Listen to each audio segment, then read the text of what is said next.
Mesdames, Messieurs, bonsoir. C'est un plaisir d'être avec vous ce soir sur les antennes de For You Média Africa dans le cadre du grand débat économique de ce jour.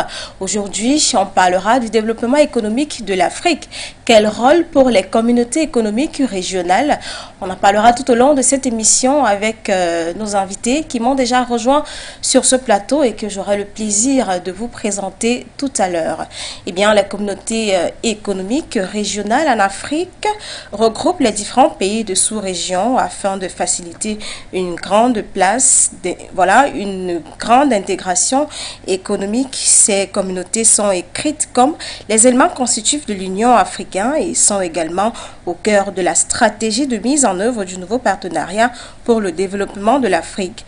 Depuis sa création en 1963, l'Organisation de l'Unité africaine a encouragé l'intégration économique du continent, estimant qu'elle constitue la condition préalable à son développement économique. Dans le même temps, il a été reconnu que la structure actuelle des communautés économiques régionales, loin d'être idéale, avec de nombreux chevauchements de compétences lors du sommet de Maputo en 2003, la Commission de l'Union africaine a été invitée à accélérer la préparation d'un nouveau projet de protocole sur les relations entre l'Union africaine et les communautés économiques régionales. 8 communautés économiques régionales sont reconnues par l'Union africaine, chacune établie en vertu d'un traité régional distinct. Il s'agit de l'Union du Maghreb arabe, UMA, Marché commun de l'Afrique orientale et australe, COMESA, Communauté des États sahélo-sahariens, SAAD, Communauté de l'Afrique de l'Est, EAC, Communauté économique des États de l'Afrique centrale, CEAC, Communauté économique des États de l'Afrique de l'Ouest, CEDEAO, Autorité intergouvernementale pour le développement, IGAD, Communauté de développement de l'Afrique australe, SAD.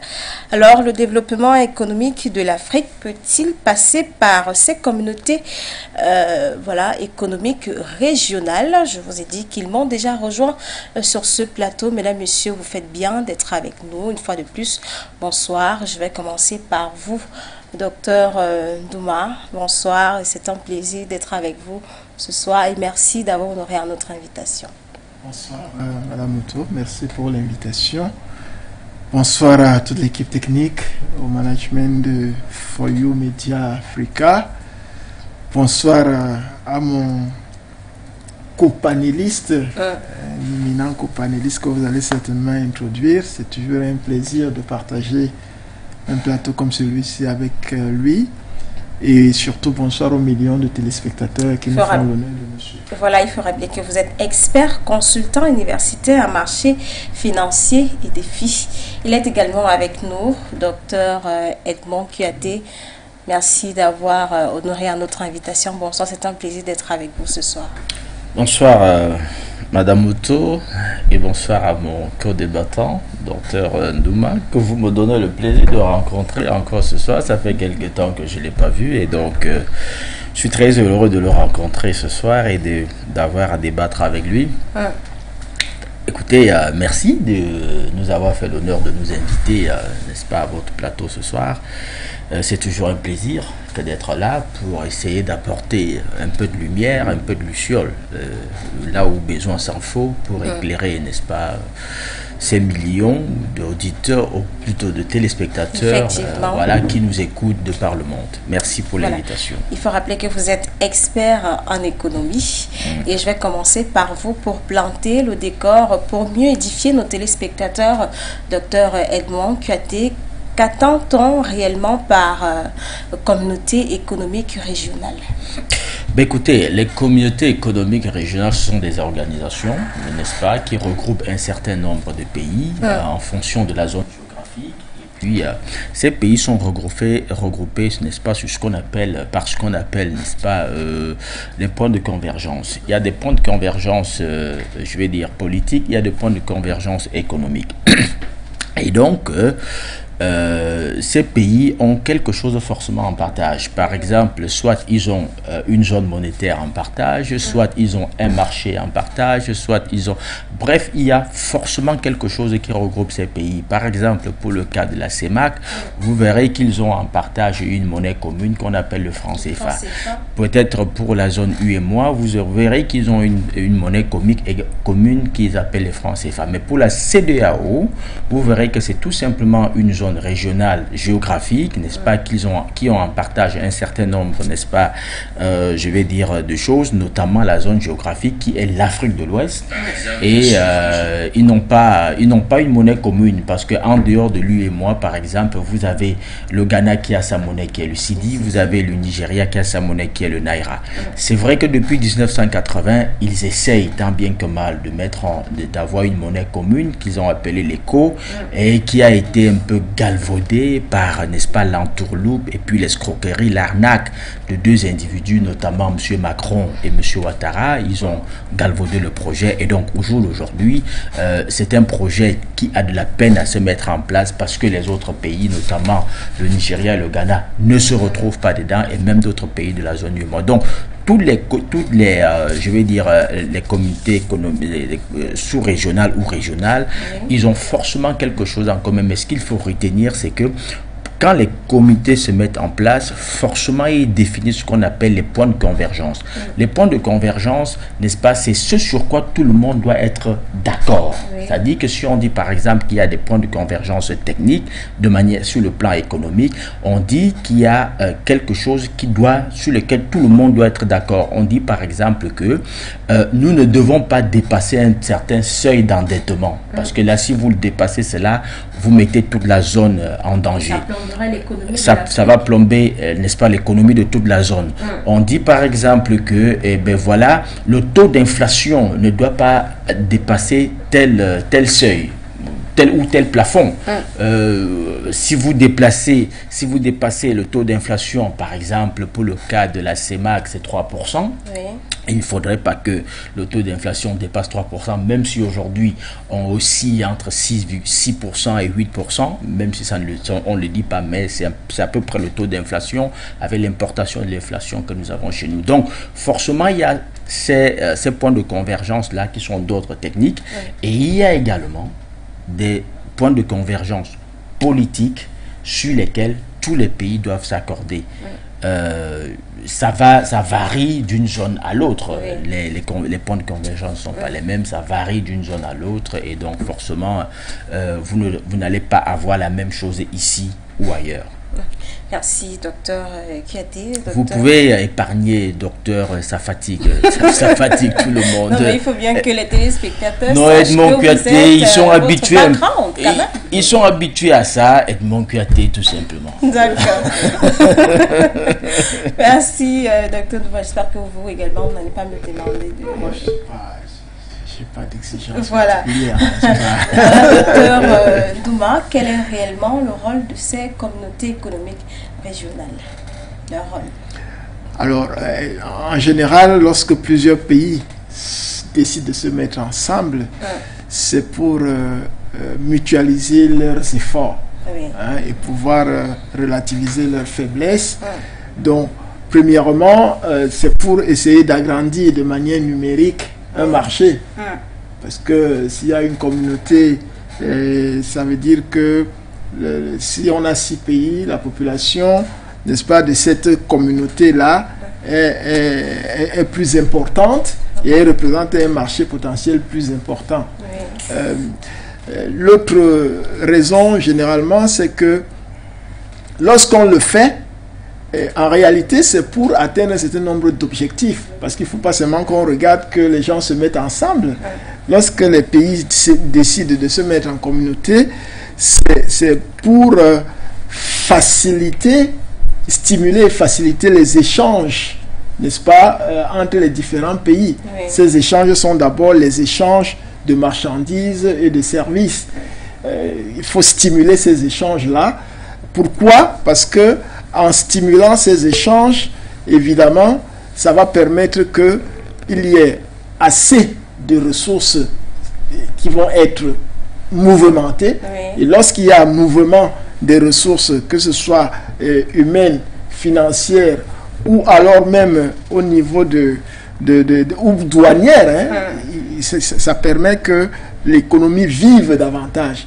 Oui. Et ça peut expliquer que la demande soit plus importante et que les retombées à travers cette demande à laquelle on veut répondre puissent permettre qu'on réinvestisse pour avoir une offre plus intéressante, plus diversifiée. Et cela dit, ça suppose qu'il faut que les différents pays aient quand même un certain nombre de moyens.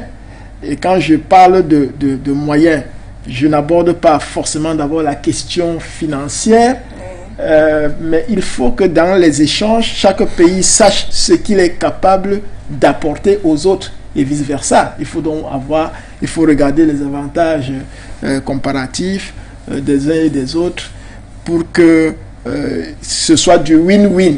Parce qu'on ne devient pas membre d'une communauté simplement parce qu'on veut être membre d'une communauté. Le pays veut certainement en tirer profit d'une manière ou d'une autre. Oui. Donc en général, c'est ça. Donc d'abord, agrandir le marché potentiel en termes de population. Et à travers cet agrandissement des marchés, il faut prendre des mesures. Et je pense que comme on va rentrer dans le débat au fond, on va questionner. Oui, et comment est-ce qu'il faut, effectivement, comment est-ce qu'il faut agrandir ces différents marchés-là? Qu'est-ce qu'il faut faire? Alors, numériquement, c'est déjà par exemple la CEMA que nous avons, la CEAC, voilà, la CEDEAO. On a un certain nombre de pays que nos téléspectateurs connaissent certainement. Mais lorsque c'est fait et qu'il y a par exemple des barrières douanières, ça n'apporte pas grand-chose. Pas parce que les marchandises, pour passer d'une frontière à une autre, doivent traverser les barrières douanières. Donc, lorsqu'on se met ensemble dans une communauté comme celle-là, et que l'objectif est de stimuler et d'encourager les échanges, il faut, dans le cas extrême, n'est-ce pas, éliminer les barrières douanières. Si le Cameroun veut exporter vers le Gabon, qu'il n'y ait pas la douane qui soit frappée sur les produits qui vont au Gabon et vice-versa, pour ne prendre que l'exemple d'un pays voisin et la zone CEMAC. Oui. Parce que si les barrières douanières tombent, ça permet que les prix de ces différentes marchandises restent relativement bas, oui. Et donc qu'ils soient compétitifs, parce qu'on reste sur un marché. Un marché, c'est qu'il y a également la concurrence. Oui. Donc, à partir de ce moment-là, ça peut apporter un plus. Et plus il y a ces échanges, plus il y a donc des ressources qui sont engrangées, et plus les pays peuvent réinvestir ces ressources de manière ciblée dans des secteurs de production qui permettent d'avoir quand même une certaine industrie, qu'elle soit en gestation, parce que nous sommes quand même dans des zones, nous parlons de l'Afrique, il y a des secteurs de l'agriculture. L'agriculture pour nous est extrêmement importante pour une autosuffisance alimentaire potentielle. Donc il faut continuer d'investir dans le secteur agricole pour ne pas avoir à importer des milliers de tonnes et des tonnes de riz. Est-ce que c'est assez rentable pour le continent? Qu'est-ce qui est assez rentable? L'agriculture. Alors, la première chose, quand on se concentre sur l'agriculture, c'est d'abord de pouvoir nourrir les populations.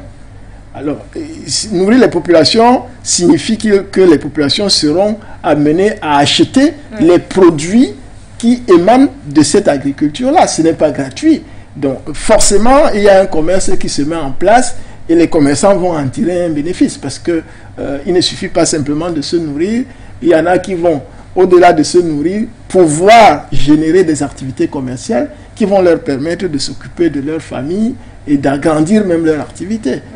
Donc, il y a ça. Et tendre vers l'agro-industrie, parce que je parle de l'agriculture, mais avec la transformation progressive des produits agricoles, on va chercher à développer le secteur de l'agro-industrie pour que véritablement on crée de la valeur ajoutée par rapport à ces produits agricoles et qu'on puisse donc compétir avec d'autres produits qui sont transformés et qui sont sur le marché. Merci, docteur Ndouma. Monsieur Edmond Kouyaté, au regard de la situation économique du continent africain, avez-vous l'impression que ces communautés économiques régionales jouent réellement leur rôle? Vous ne pouvez pas les mettre sur, je vais dire, sur les mêmes paliers. Vous avez par exemple des organisations comme la CEMAC, on se pose la question de savoir quel est véritablement leur rôle, que ce soit sur le plan politique ou sur le plan économique. Dr Ndouma vous a dit par exemple que le rôle d'une organisation comme celle-là, c'est de booster, n'est-ce pas, les échanges entre les pays, c'est-à-dire que à l'origine, le souci, l'objectif, c'est de créer un marché commun. Pourquoi? Parce que, voyez-vous, la seule chose qui puisse encourager un investissement sérieux, c'est en face la capacité de consommation. C'est-à-dire que vous, si vous voulez investir, par exemple, dans la production des bouteilles, et que vous vous rendez compte que la taille du marché est très infime, c'est-à-dire que vous prenez un pays comme le Gabon, qui aujourd'hui, mis à part les étrangers, ne totalise pas 1 million d'habitants. Vous ne pouvez pas mettre une industrie au Gabon. C'est-à-dire si vous ne vous concentrez que sur le marché gabonais, vous ne pouvez pas mettre une industrie sérieuse au Gabon. Pourquoi? Parce que vous avez un marché qui est très très minable. 1 million d'habitants. Si vous prenez un ratio, n'est-ce pas, de consommation potentielle de, je crois, même 40%, vous voyez, vous prenez 40% d'1 million d'habitants, c'est faible. Vous ne pouvez pas faire tourner une machine 24 heures sur 24 pour pouvoir produire pour 400 000 personnes. C'est faible. Et donc, si vous prenez individuellement tous les pays de la zone CEMAC, vous prenez la Guinée équatoriale, c'est pareil, ils font moins d'1 million d'habitants.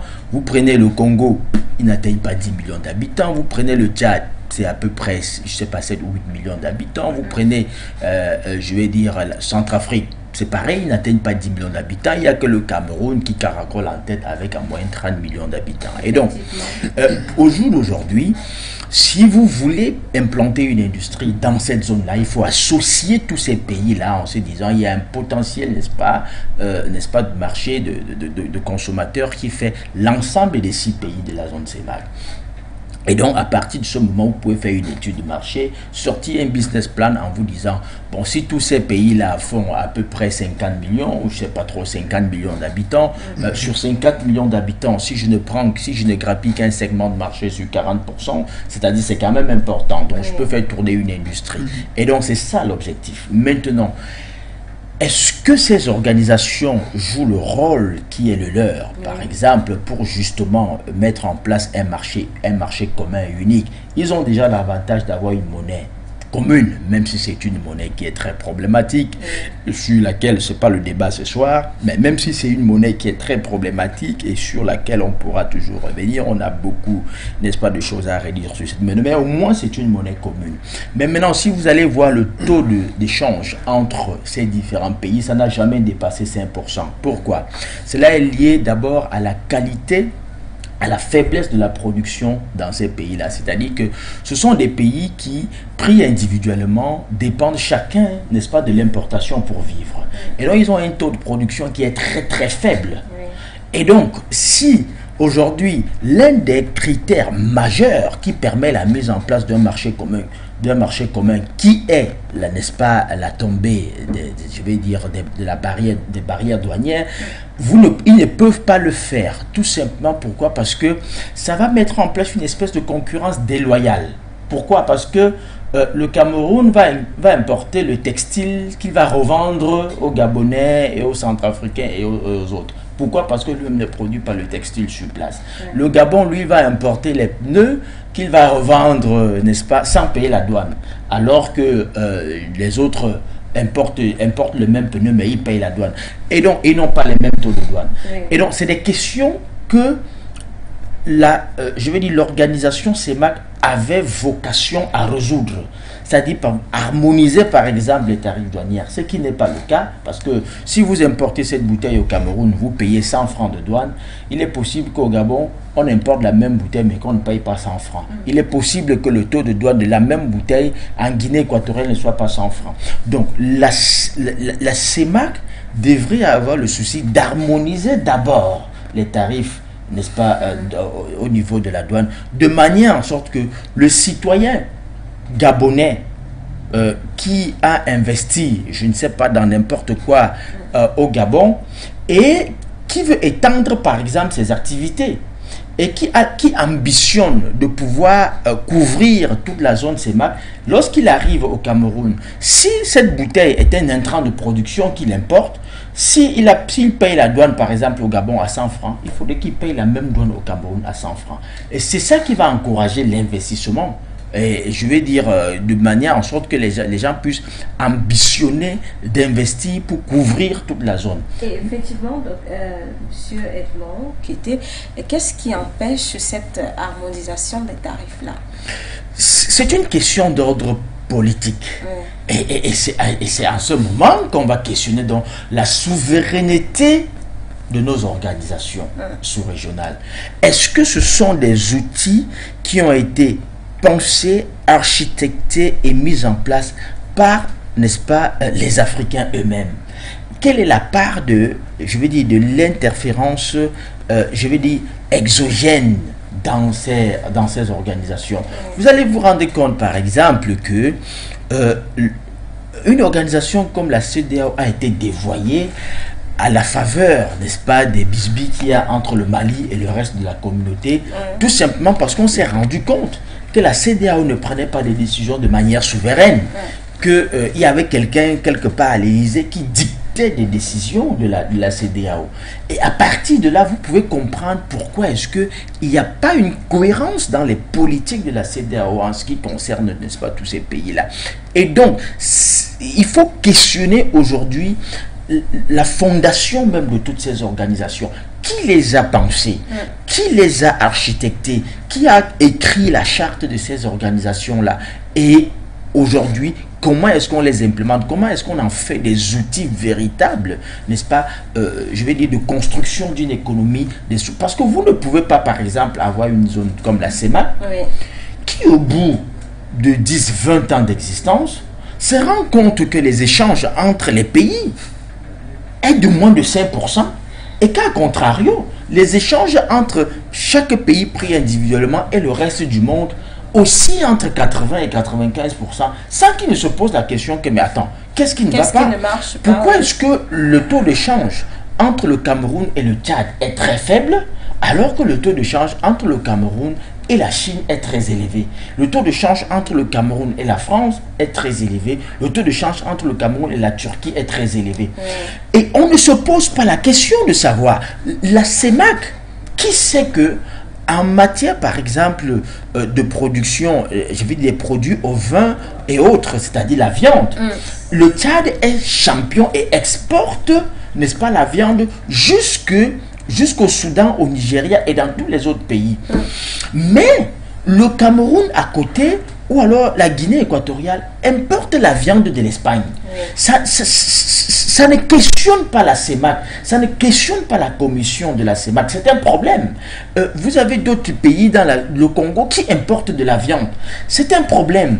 Alors que c'était justement la mission de la CEMAC de dire au Tchad, écoute, puisque tu produis beaucoup de, je sais pas, beaucoup de bœufs, de vaches et autres, beaucoup de produits bovins, et par exemple, il faudrait que on fasse en sorte que aucun pays, n'est-ce pas, de la CEMAC, par exemple, ne puisse importer de la viande alors que toi tu en produis. Ça, c'est dingue. Ça dit qu'il faut permettre à chaque pays de pouvoir mettre en relief ses atouts naturels. ce que tu produis le plus, tu dois ravitailler les autres pays. Donc il faut une synergie. Il faut une synergie. C'est ça la mission de ces organisations, un rôle de coordination, un rôle de coordination, de manière en sorte que les échanges entre ces différents pays, bon, c'est vrai que vous allez me dire que il y a bénéfique. Oui, il y a un problème qui demeure aujourd'hui. Vous allez parler par exemple de la libre circulation des personnes et des biens, mais même si aujourd'hui il y a cette libre circulation des personnes et des biens, la question qu'on doit poser, quels sont les biens qui doivent circuler entre ces différents pays? Puisque, pris individuellement, Cameroun, Tchad, Gabon, Guinée équatoriale et autres, RCA, ce sont des pays qui, à 80-90%, sont importateurs de beaucoup de biens et de services qu'ils consomment. Et donc, qui va vendre quoi à qui? Voilà. C'est ça le problème, parce que lorsqu'on crée un marché commun, un marché a deux vocations essentiellement, vendre et acheter. Lorsque vous allez à un marché, c'est pour vendre, c'est pour acheter. Alors, si on va dans ce marché commun, on crée un marché commun, par exemple, à la zone CEMAC, qui va, même si on fait tomber, par exemple, les barrières douanières. Bon, le Cameroun va vendre quoi au Tchad? Le Cameroun va vendre quoi au Gabon? Je rappelle que les produits, n'est-ce pas, les 7 produits phares que le Cameroun exporte, c'est le bois, le pétrole, le coton, le café, le cacao. Si vous allez dans tous ces pays, vous allez voir que sensiblement, ils exportent les mêmes produits. Si ce n'est pas trop de pétrole, par exemple pour le cas du Tchad qui exporte beaucoup de pétrole, le Congo qui exporte également beaucoup de pétrole, le Gabon qui exporte beaucoup de pétrole. En dehors de ça, si ils vont exporter par exemple les produits, les mines, les produits de mines, ça n'intéresse aucun autre pays. Ce n'est pas des intrants. Il n'y a pas un pays dans la zone CEMAC qui va par exemple dire que je vais importer de l'uranium du Gabon, je vais importer du cuivre parce qu'il ne les transforme pas. Et donc, il faudrait qu'il y ait un travail d'aplomb qui soit fait dans chacun des pays d'abord pour pouvoir asseoir un tissu industriel de transformation de manière en sorte que vous puissiez avoir soit des intrants de production que vous importez de vos pays voisins, et là cette fois-ci vous allez avoir l'avantage que c'est un marché commun, vous ne payez pas la douane et donc vous pouvez exporter à moindre coût.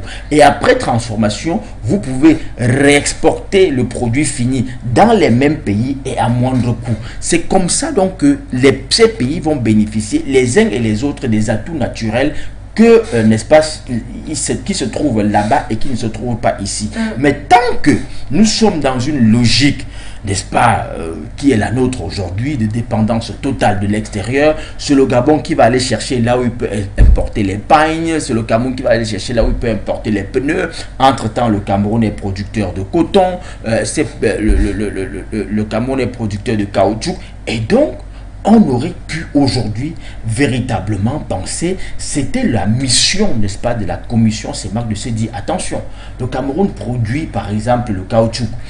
Les pneus qui sont consommés dans la zone CEMAC, c'est-à-dire si on assemble les besoins en pneumatiques, par exemple du Cameroun, du Gabon, du Centrafrique, et tous ces pays-là, c'est assez important pour qu'on envisage déjà de mettre une industrie de transformation du caoutchouc en Afrique, et avec des critères tels que cela doit bénéficier en termes d'emploi à tous ces pays-là. Dit par exemple que bon, vous n'allez plus importer les pneus vous n'allez plus importer les pneus en zone CEMAC, mais l'industrie qui va être implantée par exemple au Cameroun, on va mettre une dose de proportion par exemple d'emploi pour tout le monde, de manière en sorte que les Centrafricains, les Tchadiens et tous les autres qui consomment ces produits-là puissent avoir un certain quota d'emploi dans ces industries-là. C'est ça la mission de la CEMAC.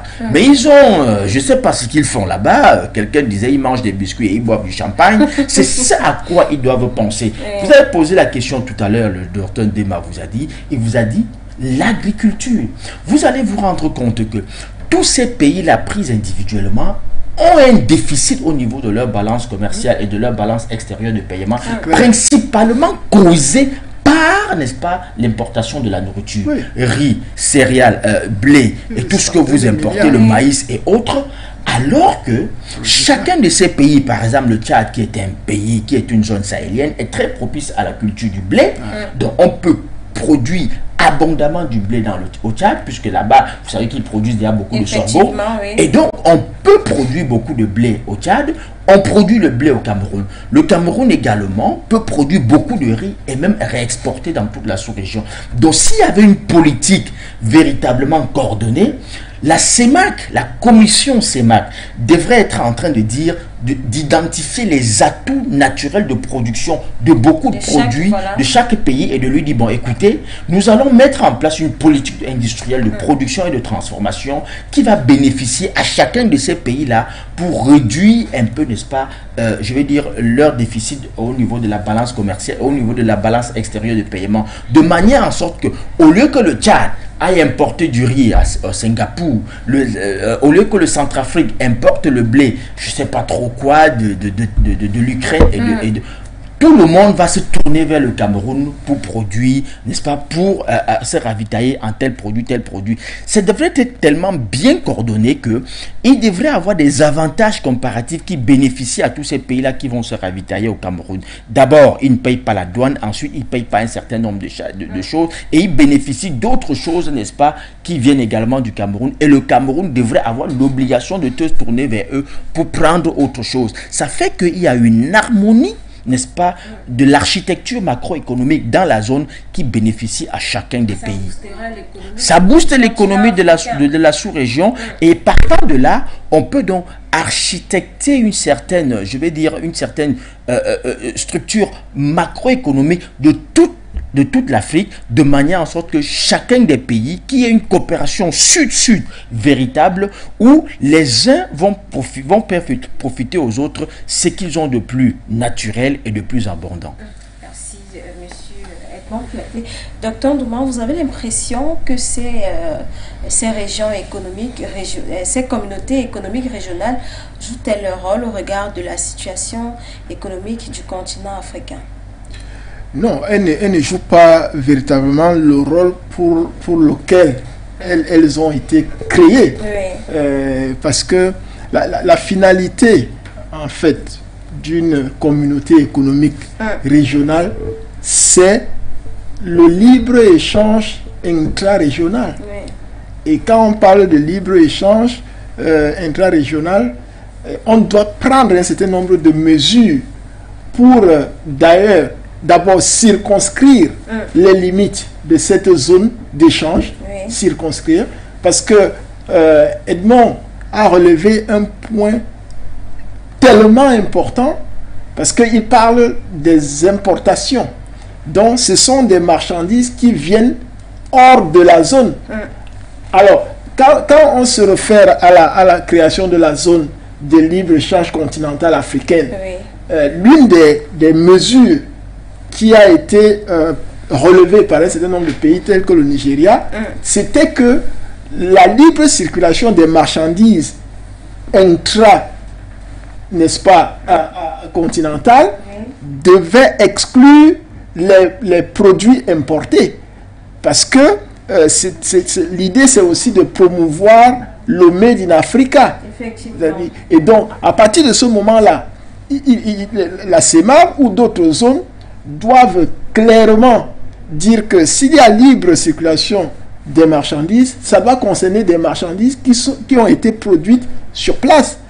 Parce que faire venir le riz de Chine, c'est très facile et ça revient même moins cher. Vous vous rendez compte que le riz produit sur place. Mais donc, premièrement, les barrières douanières vont faire en sorte que les prix restent à un certain niveau de compétitivité. Mais ça ne va pas suffire, parce que le coût de production, s'il est très élevé sur place, même s'il n'y a pas de frais de douane, le prix du produit va rester élevé par rapport aux produits qui vont venir de l'extérieur. Donc, il faut en même temps prendre des mesures qui concernent, on va dire, une discrimination positive concernant les produits qui sont importés. C'est-à-dire que quand ces produits-là arrivent, il faut les frapper, n'est-ce pas, des taxes qui vont faire en sorte que le prix sur le marché soit au moins au même niveau que les prix auxquels les produits produits sur place, n'est-ce pas, vont être proposés. Et avec l'avantage que ce soit plus naturel, ce soit mieux conservés et qu'il n'y ait pas de produits chimiques, etc., les Africains devraient préférer donc ce qui a été fait sur place. Mais ce que nous vivons aujourd'hui, même comme il y a ces zones pour la plupart du temps, c'est que les quelques produits qui sont fabriqués sur place reviennent plus chers que les produits importés, alors qu'ils sont de meilleure qualité que les produits importés. Et comme il y a également la question du pouvoir d'achat qui se pose avec acuité, certains Africains, même ayant envie de privilégier ces produits made in Africa, sont obligés, à cause de des limites de leur pouvoir d'achat, de plutôt s'orienter vers des produits qui viennent de l'étranger et qui, très souvent, ont subi beaucoup de transformations, voire même des combinaisons avec des produits chimiques qui ne sont pas bons pour la santé. Donc, il y a ces mesures qu'il faut prendre. Pourquoi est-ce que les zones comme la CEMAR ou la CEAC n'arrivent pas à prendre ces mesures? Ça, c'est une question que nous nous posons. Donc, ça renvoie aussi, au-delà du fait qu'il y a toujours ces ramifications avec l'impérialisme, parce que la plupart de ces pays ont été des anciennes colonies, notamment de la France, et donc il y a des choses qui peuvent expliquer une certaine léthargie, mais quand on se met dans la posture de dirigeant de l'émancipation de l'Afrique, et quand on regarde l'âge de ces différentes communautés économiques et régionales, on se demande à quoi elles servent. Est-ce qu'elles restent simplement des institutions budgétivores, n'est-ce pas, avec un train de vie qui donne envie de postuler pour y travailler, ou alors elles sont véritablement créées pour essayer de transformer les vies des différents citoyens dans les différentes zones. Donc ce sont des questions qu'on continue de poser, pourtant les réponses sont connues. Donc il faut que, quand on parle de libre circulation des marchandises, il y a un certain nombre de mesures qui soient prises. D'abord, il faut exclure des conditions avantageuses dont bénéficient ces marchandises, n'est-ce pas, dans la zone. Il faut exclure les marchandises qui viennent hors de la zone. Il faut déjà cette discrimination. Parce que pour le commerce international, vous avez deux stratégies extrêmes. C'est soit le protectionnisme, soit le libre-échange. Maintenant, il faut savoir combiner les deux, et Edmond l'a si bien expliqué. Si moi, je suis capable de produire du riz en quantité, de meilleure qualité, et à des coûts accessibles, mais il faut que je me concentre à le faire pour pouvoir l'exporter, n'est-ce pas, vers d'autres pays qui, eux, n'ont pas des conditions réunies pour produire le riz. Qui, eux, peut-être élèvent facilement les bœufs, les vaches, les moutons, etc. et qui peuvent aussi exporter de la viande vers le pays qui n'a pas ces possibilités-là. Donc, mais en fait, c'est de ça qu'il est question. C'est vraiment pas compliqué. Donc, et ne pas le faire, pour nous, ce n'est pas compréhensible, et il n'y a pas d'excuse à cela. En plus, on nous annonce qu'à partir de l'année prochaine, il y aura... on parlera plutôt de CAC, c'est-à-dire que la CEMAR, donc moi je dis ça sera toujours une fusion administrativo-juridique, parce que qu'est-ce qui va changer après? Donc à côté de ça, quand on veut accélérer la circulation des marchandises, il faut penser aux individus.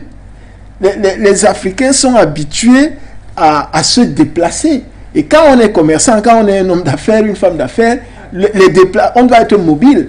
Et donc, il faut aussi voir les barrières qui peuvent empêcher que les individus se déplacent facilement d'un pays à un autre.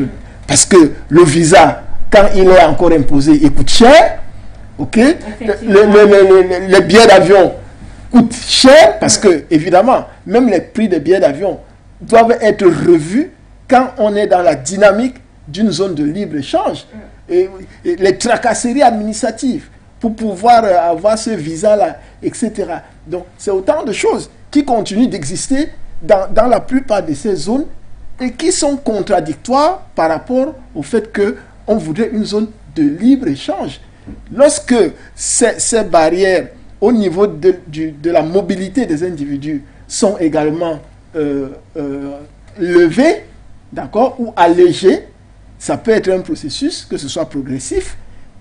À partir de ce moment-là, même les Africains peuvent facilement partir d'un pays à un autre, parce que même la ressource humaine doit être considérée ici comme un produit qui doit être mis en compétition. Si je suis Camerounais et qu'on peut avoir besoin de moi, je ne sais pas moi, en Côte d'Ivoire, il ne faut pas qu'il y ait des barrières qui m'empêchent d'y aller, alors que je suis un Africain et que la Côte d'Ivoire estime qu'elle a besoin de moi et vice-versa. Donc le déplacement aussi des individus doit être pris en compte, et c'est pour ça que en allégeant tout cela, on va voir le taux qui est encore très bas va commencer à prendre de l'ampleur, au point où on va se dire, ok, maintenant on commence quand même à aller vers ce que nous espérons avoir avec le temps. Merci, docteur Ndouma. Monsieur Kouyaté, tout à l'heure vous avez parlé de la SMAC. Qu'est-ce qui explique cette incapacité à répondre favorablement aux missions qui lui sont assignées? Pourquoi? Qu'est-ce qui se passe? Je vous ai dit qu'il faut questionner la fondation et la gestion de ces... Je ne veux pas utiliser des gros mots, mais ces organisations. Oui. La réalité, c'est qu'il faut se demander... Vous savez, lorsque une organisation naît pour une mission précise, et qu'au bout de 10-20 ans, on a le sentiment que rien n'a bougé. Oui. Il faut bien se poser des questions. Non, il faut que la commission elle-même se remette en cause. Qu'elle se remette en question. Qu'elle se demande pourquoi j'existe. J'ai suivi dernièrement monsieur, comment on l'appelle, je crois le Gabonais ou le Congolais qui est en ce moment monsieur Onaondo, qui se plaignait du fait que le budget de la CEMAC devait baisser tout simplement parce que les États, n'est-ce pas, ne contribuent pas. Vous savez, le fonctionnement de la commission est tributaire, n'est-ce pas, de la contribution des pays de la zone, oui, qui doivent, n'est-ce pas, donner un certain pourcentage de leurs importations, à verser ça pour faire fonctionner la CEMAC. Et donc il se plaignait que ça allait baisser de 3 et poussière, de 3%. Oui. À la question que moi j'ai posée, même quand c'était à 100%, quand ils réussissaient à recouvrer ces montants de 100%, qu'est-ce qu'ils en faisaient? Ils en font quoi? Pourquoi aujourd'hui, même si ça baisse de 50%, qu'on ait peur qu'ils ne vont plus pouvoir remplir leur mission avec efficience, ils en font quoi? Moi j'ai dit, c'est quelqu'un qui disait, là-bas on mange des biscuits, on boit du champagne et puis on bavarde. Si vous faites un vox populi, là en route, vous demandez aux Africains, la commission CEMAC, ça sert à quoi? Et ils vous diront, il ne vous dira absolument à rien, et il a tout à fait raison, parce qu'il ne sait pas à quoi ça sert. Si vous entendez CEMAC, sachez peut-être qu'un pays, les citoyens d'un pays sont fatigués d'un mode de gestion et qu'ils ont décidé de prendre le taureau par les cornes, qu'ils ont peut-être renversé le pouvoir en place et que, bon, voilà, c'est là où vous allez entendre que la CEMAC existe. Ils vont vous sortir tous les gros discours sur la démocratie. Nous ne voulons pas la prise de pouvoir par d'autres moyens que les urnes. Mais sauf que, même politiquement, ils ne sont pas efficaces. Parce que dans tous ces pays-là, vous allez vous rendre compte que les élections très souvent tombent dans les travers. Les résultats des élections tombent toujours dans les travers des contestations. Mais vous ne voyez jamais la CEMAC au chevet des populations pour leur dire, bon, écoutez, nous allons nous pencher là pour voir effectivement ce qui ne va pas. Oui. Non, ils ne le font pas. Mais une fois que, bon, quelqu'un dit, il y en a marre, je ne peux plus supporter, et qu'il utilise d'autres moyens, alors là, vous voyez une CEMAC, la CEDEAO, très très démocrate, qui se lève et puis vous récite des grands discours sur la démocratie. J'ai vu qu'à la CEDEAO, on est même allé jusqu'à punir, sanctionner, ce qui n'est jamais arrivé. Les méthodes que nous entendons ailleurs, ils ont, je veux dire, ils ont expérimenté. Non, c'est pas bien. Au jour d'aujourd'hui, le constat qui est fait, c'est que ces organisations ne nous servent à rien. C'est des organisations budgétivores qui ne nous servent à rien. Parce que je dis bien, le minimum qu'on attendait, c'est qu'ils réussissent au moins à créer d'abord un marché commun, à favoriser la libre circulation des personnes et des biens. Oui. Je vais vous dire aujourd'hui, si vous avez un projet d'aller à Libreville ou en Guinée équatoriale, et moi j'ai un projet d'aller à New York ou à Washington ou à Londres, je vais partir avant vous. Vous serez encore en train de vous fatiguer dans les procédures, soit de visa, soit de ceci que vous n'allez pas trouver.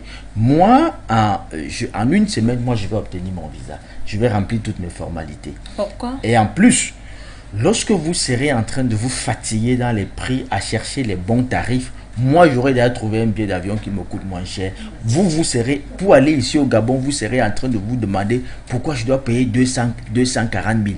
J'ai dit ici au Gabon, hein, c'est 45 minutes de vol ou 1h25, je ne sais pas trop quoi. La Guinée, c'est 25 minutes ou 15 minutes. 25 minutes. Oui, le Tchad, c'est 1 heure et poussière. Centrafrique, 1 heure et poussière. Mais je vous dis, pour y aller, non seulement vous allez vous fatiguer à longueur de journée dans des procédures d'obtention de visa, mais en plus, quand vous aurez même le visa, le billet d'avion risque de vous décourager. Mais moi, si je dois aller à Washington, ça va me coûter, ça va me prendre peu de temps, parce que je connais comment, je connais à quel moment je dépose mon passeport à l'ambassade, et puis on m'appelle le mercredi pour me dire, monsieur Kouyaté, venez chercher votre passeport, votre visa est prêt.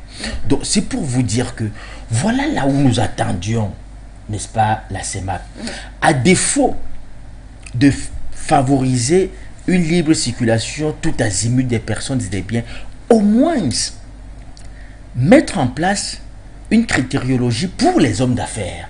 C'est-à-dire dire que si monsieur Douma, pour les hommes d'affaires et les intellectuels, si monsieur Douma a une conférence à Libreville, s'il est établi qu'il a une conférence, vraiment qu'on ne le fatigue pas, qu'il voyage. Vraiment dans la zone, s'il est établi qu'il a une invitation pour une conférence, qu'il voyage. Si vous êtes un homme d'affaires de bonne réputation, s'il est prouvé que vous faites des affaires et que vous allez pour des affaires, c'est établi. Et ça, on sait le faire. On sait faire la différence entre un homme qui va faire les affaires et un homme qui va comme ça en villégiature quelque part. Ça, on sait le faire. Donc, il n'y a pas une volonté réelle. La CEMAC ne nous sert pas à grande chose. La commission CEMAC ne nous sert pas à grande chose. Parce qu'au moins ça, on devrait déjà pouvoir arriver à ce niveau-là. Que moi, Edmond Kouyaté, je veux aller au Congo pour une affaire. C'est établi, c'est fait, c'est propre. J'ai des gens qui m'attendent là-bas. On peut checker et savoir qu'il y va justement pour une affaire. Je vais pour 3 jours, je vais pour une semaine. Et dans ce cas, qu'on me laisse voyager tranquillement sans besoin de visa. Donc, au moins, on avait demandé qu'on commence par un passeport business.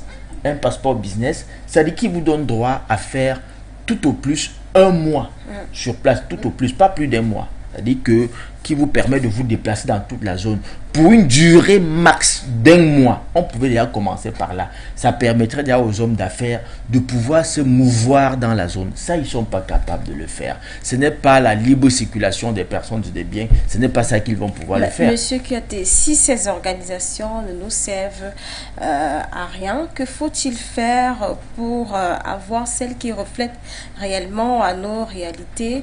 Faut-il refonder, les dissoudre ou alors réorienter tout simplement leurs priorités? Je vous ai dit que ces organisations ont une certaine particularité.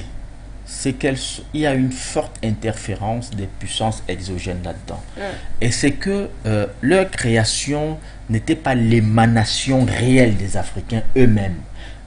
Vous allez toujours voir qu'il y a la main de, je sais pas quoi, Paris, Washington, quelque chose là-dedans.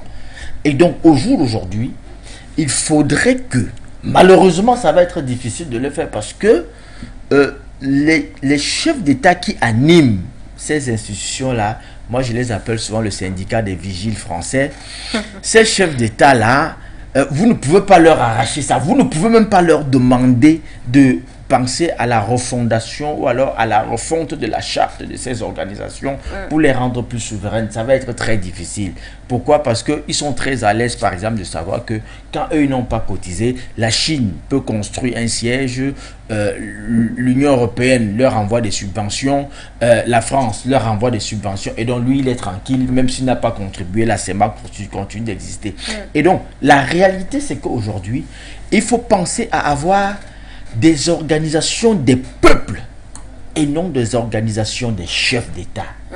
C'est-à-dire qu'il faudrait même penser à ce que dans ces organisations, pour y accéder, que ce soit des postes électifs et non des postes, n'est-ce pas, un peu de cooptation, comme c'est le cas en ce moment, de cooptation ou alors de président de la République. Donc, il faut avoir, par exemple, une CEMAC des peuples.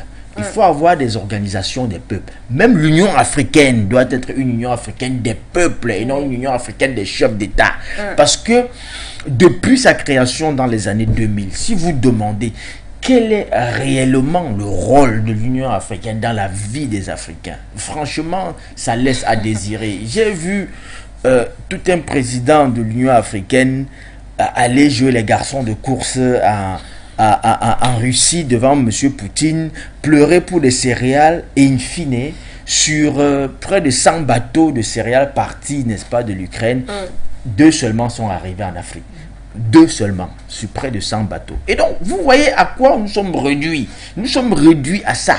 Il faut aujourd'hui repenser toutes ces organisations-là, en commençant par la plus grande qui est l'Union africaine. Oui. En faire une véritable organisation des peuples. Que les peuples aient leur mot à dire là-dedans. Que les peuples aient leur mot à dire là-dedans. Que les postes... Mais comment peuvent-ils faire pour se rapprocher du peuple là? Ou alors, comment est-ce que le peuple fait pour se rapprocher d'eux? Justement, c'est très simple. Par exemple, si le poste, n'est-ce pas, je veux dire, du président de la commission, au lieu que ça se passe comme ça se passe en ce moment, que l'on donne la possibilité à chaque président de la commission d'aller battre campagne auprès de tous les peuples africains, véritablement, et qu'à la fin, au lieu que ce soit une affaire des chefs d'État qui décident entre eux, que le président de la commission de l'Union africaine, par exemple, aille battre campagne auprès des peuples et qu'il leur dise, voilà ce que j'entends faire. Parce qu'en réalité, moi, je ne peux rien demander au président de l'Union africaine en ce moment. Il ne m'a rien promis. Je n'ai aucun deal avec lui. On n'est pas lié par un contrat quelconque.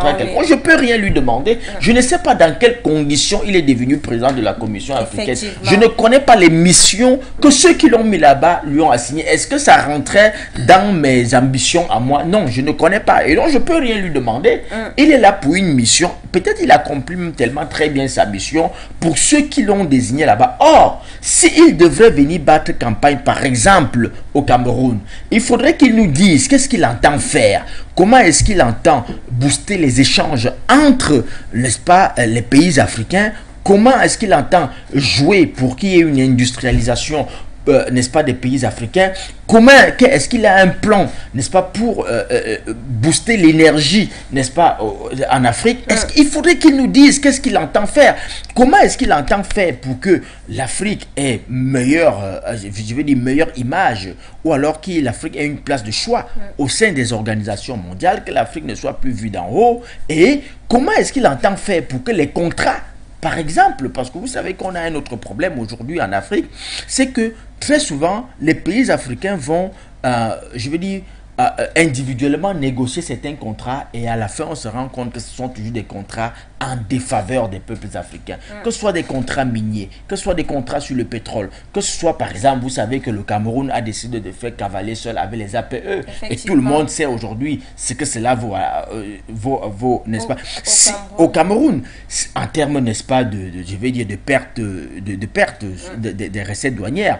Or, si par exemple, la commission avait son mot à dire pour des prises de décision de ce genre. Si on disait par exemple que non, il y a une part quand même, il y a un droit de regard, n'est-ce pas, de la commission de l'Union africaine sur un certain type de contrat qui lie les pays avec les autres blocs. C'est que par exemple la commission allait dire au Cameroun, fais attention, le contrat que tu vas signer n'est pas de nature à garantir les intérêts et du Cameroun et des autres pays membres de la CEMAC. Peut-être que le Cameroun n'aurait pas signé. Mais s'il n'y a pas ça, si c'est les chefs d'État, chacun qui doit rester dans son coin et décider de ce qu'il veut, vous voyez que c'est encore long. Et donc aujourd'hui, je pense qu'il faudrait qu'il y ait des organisations des peuples et non des organisations, des chefs d'État. Oui, que les choses se passent, par exemple, pourquoi pas par référendum, que l'on décide pour certaines questions d'ordre stratégique que l'on lance des référendums, par exemple, dans tous les pays, que les peuples aient la possibilité de dire oui, nous voulons ceci, non, nous ne voulons pas de cela. Et non que les chefs d'État, à qui on prête parfois, n'est-ce pas, le droit d'ubiquité, le droit, n'est-ce pas, d'omnipotence, d'omniscience et de tout cela, et le droit d'ubiquité d'être ici et partout au même moment, de voir tout ce qui se passe. Non, qu'on leur retire cela et qu'on permette, n'est-ce pas, au peuple de pouvoir se prononcer sur certaines questions. Docteur Ndouma, que faut-il faire pour avoir des organisations qui reflètent véritablement nos réalités si celles-ci, jusqu'ici, ne se manifestent pas? Nous le disons tout le temps, hein. Vous savez, on ne réinvente pas la roue. S'il y a des communautés économiques régionales en Afrique, c'est qu'elles existent ailleurs aussi. Et c'est qu'on voit comment elles fonctionnent. Et donc, lorsqu'on a créé l'Union européenne, quelques années plus tard, on a créé l'Union africaine. Alors que l'Union européenne était l'émanation d'un long processus qui avait pris en compte les éléments qu'on relève ici, c'est-à-dire les conditions de libre circulation des marchandises. Edmond a parlé des critères de convergence des différentes économies. Donc, ces conditions-là, comment prendre des mesures pour que les marchandises intra-régionales puissent circuler? Comment est-ce que les individus peuvent circuler facilement? On vous parle du visa Schengen, etc. On connaît ces choses-là. Les barrières douanières sont tombées et en même temps on protège la zone et on a abouti à l'euro qui était donc la consécration de tout ce processus-là avec une monnaie unique pour cette zone-là. Et donc ça fonctionne. Ce n'est pas par hasard que le taux d'échange intra-Union européenne est à plus de 60%. Vous voyez que ça fonctionne. Donc, quand je dis qu'on ne réinvente pas la roue, c'est que ce qui marche ailleurs et qu'on peut contextualiser, on doit contextualiser et que ça fonctionne. Maintenant, l'Union africaine, qui est un comptoir post-colonial de l'Union européenne et puis de l'ONU et tout ça, a été créé sur du papier. Et il y a eu un budget, on a nommé des gens, on a pris des bâtiments, mais jusqu'à aujourd'hui, on n'arrive pas véritablement à fonctionner selon les objectifs qui généralement sont théoriques pour ces communautés-là. Donc, est-ce que les échanges même intra-pays africains aujourd'hui avoisinent 15%? Même pas. Ça ne tient pas 5%. Voilà, merci. Donc, voyez, la question, qu'est-ce qu'il faut faire? Nous le disons tout le temps. Il faut avoir l'audace de refondre ces institutions pour que leur création soit une émanation des Africains eux-mêmes, en toute liberté, et que ce soit des Africains compétents, qui soient capables de le faire, pas parce qu'ils ont fait allégeance à X ou Y et qu'on les a nommés, avec tous les avantages que cela comporte. Parce que aujourd'hui, quand on dit africain, il ne suffit pas d'avoir forcément la peau noire ou la peau blanche. Donc aujourd'hui, les Africains, c'est indépendamment de la couleur de la peau. Vous voyez? Donc, il faut donc cela. Mais on est toujours en train d'évoluer vers la continuité de ce qui existe déjà, avec l'illusion du changement. Vraiment l'illusion du changement, parce que je suis tout sauf être pessimiste pour les gens qui me connaissent, mais je ne pense pas que l'année prochaine, même avec la fusion qu'il y aura entre la CEMAC et la CAC, quelque chose va changer. Vraiment, c'est un doute scientifique que j'émets. Si ça se passe autrement, je serai le premier à saluer cela. Mais ils ont eu suffisamment du temps pour nous montrer que ça ne peut pas changer. Et ce sont les mêmes qui sont là, qui vont continuer de diriger. Et ce sont eux qui désignent qui va venir les rejoindre pour diriger davantage dans un système qui a été déjà mis en place et qui doit fonctionner selon un certain nombre de règles. Donc après la refonte, maintenant, on peut voir dans quelle mesure mettre en marche véritablement ce que nous avons dit. Il n'est pas normal que nous soyons dans la CEMAC et que depuis plus de 30 ans, on soit en train de tourner en rond pour dire que pour aller ici à côté, il faut le visa, il faut ci. C'est fatigant. C'est vraiment fatigant. Et à un moment donné, on se dit qu'il faut passer à autre chose. Oui. Combien de fois les chefs d'État se sont réunis pour prendre des décisions, pour pouvoir prendre des mesures qui vont vers une intégration, parce qu'on parle même d'intégration des peuples. Mais rien ne marche. Rien ne bouge, Madame Mouto.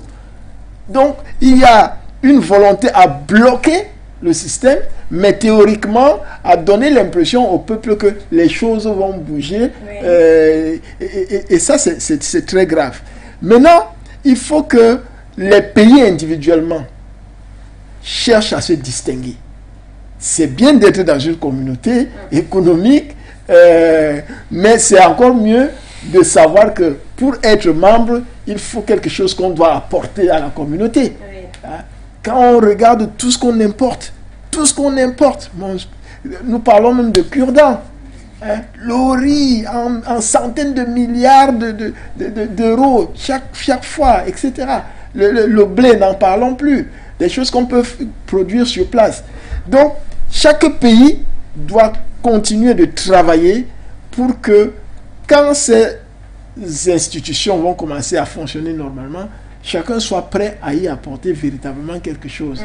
Parce que la zone de libre-échange continentale que j'ai évoquée tout à l'heure, le fonctionnement était prévu pour le 1er janvier 2021.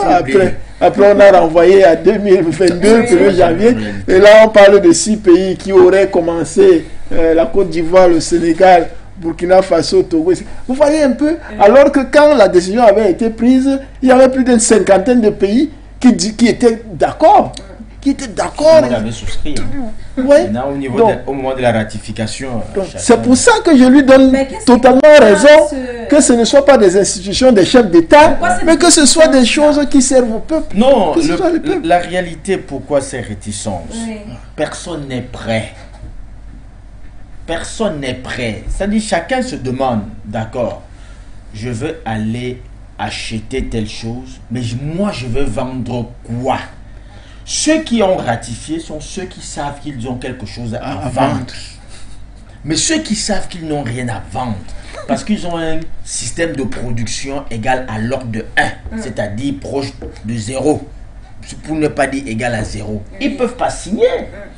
Parce qu'ils vont devenir des marchés, on va les convertir en vaste marché de consommation sans possibilité de vendre. Alors que c'est un outil qui devrait permettre aux uns et aux autres de pouvoir équilibrer leur balance de paiement et leur balance extérieure. Mais quand il se rend compte qu'il va sortir beaucoup d'argent pour aller payer, enrichir les autres, sans en retour en bénéficier parce qu'il n'a rien à vendre, ben il peut pas ratifier. Et parlons de ces histoires. Mais moi, mais docteur, moi, je ne suis pas comme toi. Moi, je suis très pessimiste. Parce que nous sommes en 2022. Mais monsieur, il faut quand même être optimiste. Non. Moi, je ne suis pas dans l'optimisme béat. L'optimisme béat, ce n'est pas mon fort. C'est-à-dire que l'optimisme, c'est quoi? Il faut très bien qu'on comprenne. On peut être plongé dans les ténèbres ici, mais quand on lève le regard, on voit quand même des lucioles qui brillent. Et puis on se dit, c'est pas perdu. Si je tiens bon, si je marche, peut-être dans 10 km, je serai sorti de ces ténèbres et je vais voir la lumière qui brille au bout là. Mais si vous êtes ici, même si vous êtes dans pleine lumière, et que quand vous levez le regard, tout est sombre et obscur, ténébreux et nuageux, brumeux, ben, pourquoi vous devez être optimiste? L'optimisme, c'est justement cette capacité à pouvoir décrypter une lueur d'espoir de l'avant. Oui. Je vais vous dire pourquoi je suis pessimiste, moi. Nous sommes en plein 2022, Madame Mouto. Il y a une actualité qui est brûlante, des Camerounais qui se font chasser comme des rats en Guinée équatoriale. Oui. Vous vous rendez compte?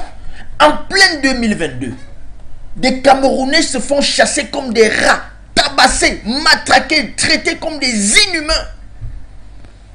Avec ça, dites-moi comment est-ce que moi, je veux me tenir devant un Français, un Allemand, un Anglais, lui dire que tu as traité inhumainement mon frère africain.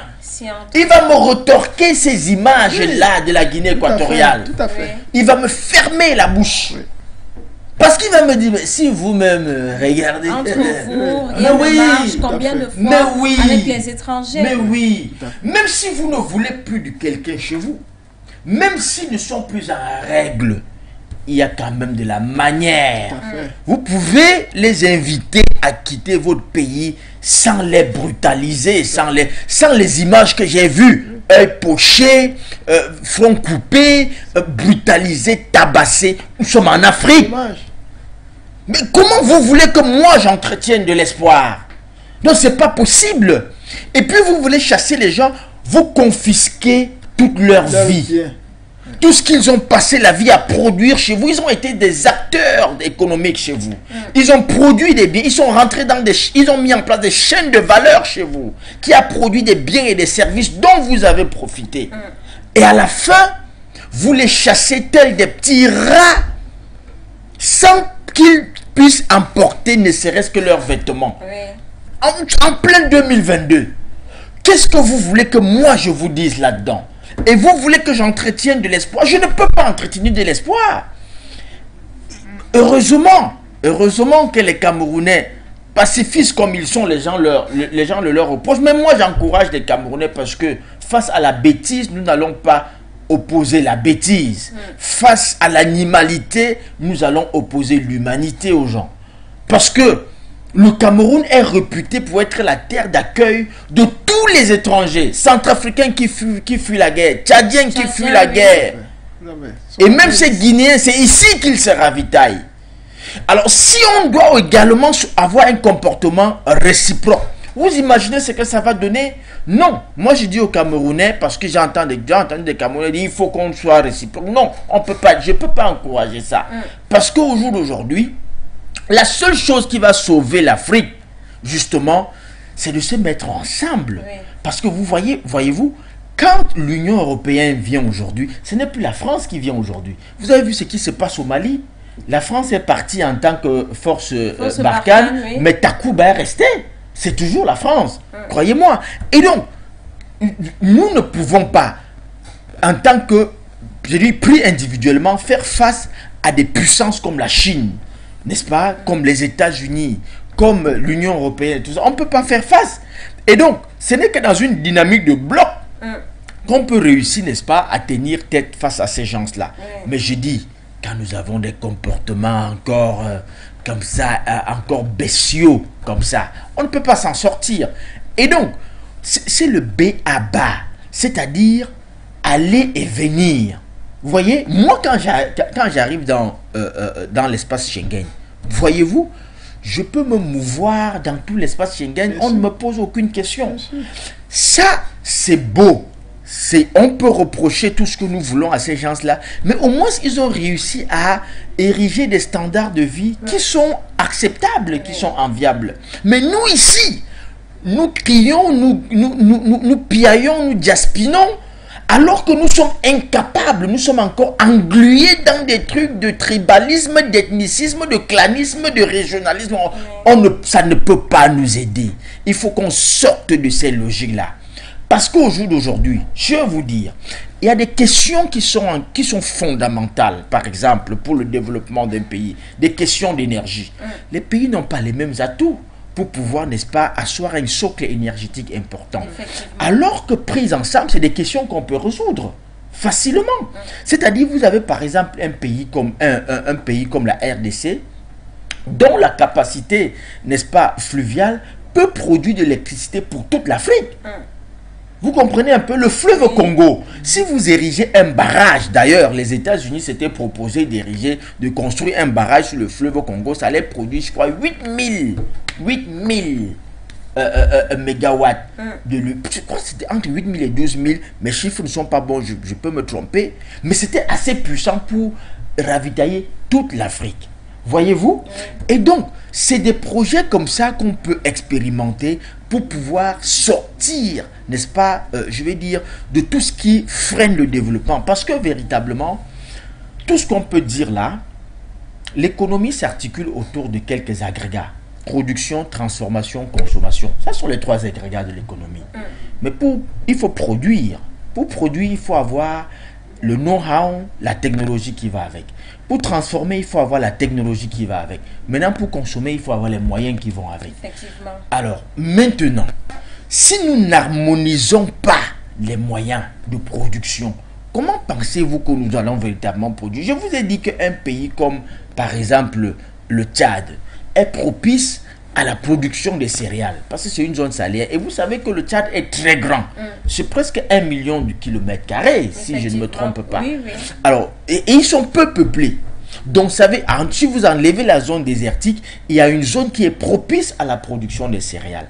Si le Tchad se met véritablement dans la production moderne des céréales, le Tchad peut ravitailler toute la sous-région de manière en sorte que vous puissiez dire bye-bye à l'Ukraine et à la Russie, que vous ne puissiez plus dépendre de ces 2 pays-là.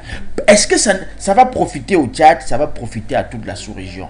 Et en retour, le Tchad peut se tourner vers le Cameroun pour dire les fruits, les légumes et autres ne sont pas propices, n'est-ce pas, mon sol n'est pas propice à la production de ces choses-là. Le Cameroun, par contre, est propice à la production des fruits et des légumes. Donc, je peux me tourner vers vous. Le Cameroun peut ravitailler le Tchad. C'est ça qu'on appelle l'harmonisation des moyens de production. Et c'est à cela que la CEMAC devrait se concentrer. Vous avez des présidents de commission de la CEMAC. Ils ne sont même pas capables de conceptionner des politiques macroéconomiques de développement. Ils ne sont pas capables de cela. Mais ils nous servent donc à quoi? C'est pour ça que moi j'ai dit, il faut au jour d'aujourd'hui qu'on aille vers une organisation des peuples. Que pour être président de la commission de la CEMAC, Il faut se rapprocher du peuple. non, que vous veniez défendre un projet véritablement auprès des peuples. Que vous fassiez le tour des 6 pays, vous présentez un projet, que les peuples adhèrent et que par un système, n'est-ce pas, de suffrage, on peut choisir des délégués, n'est-ce pas, les peuples peuvent choisir des délégués qui doivent vous élire mais au moins que vous ayez fait le tout pour présenter votre projet. Ça ne doit pas être comme ça se passe maintenant, un colloque de chef d'État qui s'asseye et qui décide. Non, ce que je veux dire, c'est que si nous ne procédons pas à la refonte, n'est-ce pas, de toutes ces organisations, ça restera des porte-voix, je vais dire, des grandes puissances. Ouais. Ça va rester, je vais dire, le bras séculier des grandes puissances pour davantage imposer leur volonté à nos peuples. Parce que c'est le cas. Vous avez par exemple vu au Mali, dans ces bisbilles avec la France a utilisé la CEDEAO pour étouffer le Mali jusqu'à faire ce qui n'est pas prévu par la charte de la CEDEAO, c'est-à-dire imposer des sanctions. Il n'y a aucun chapitre, n'est-ce pas, de la charte de la CEDEAO qui traite des sanctions à imposer à un État. Et même ils sont allés jusqu'à violer un principe qui est fondamental, c'est-à-dire le gel des avoirs d'un État membre, alors que justement lui et moi proscrit cela. Et même quand la justice a demandé de lever cela, ils ne l'ont pas fait. Pourquoi? Parce que la CEDEAO est caporalisée, stipendiée par la France, qui décide de ce qu'il veut. Parce que vous avez suivi un président, le président français Macron dit « Je vais appeler Nana Akufo-Addo, le président de la CEDEAO, et je vais demander que des sanctions soient appliquées. » Une semaine après, les sanctions étaient appliquées. Mais vous comprenez que c'est des organisations vides.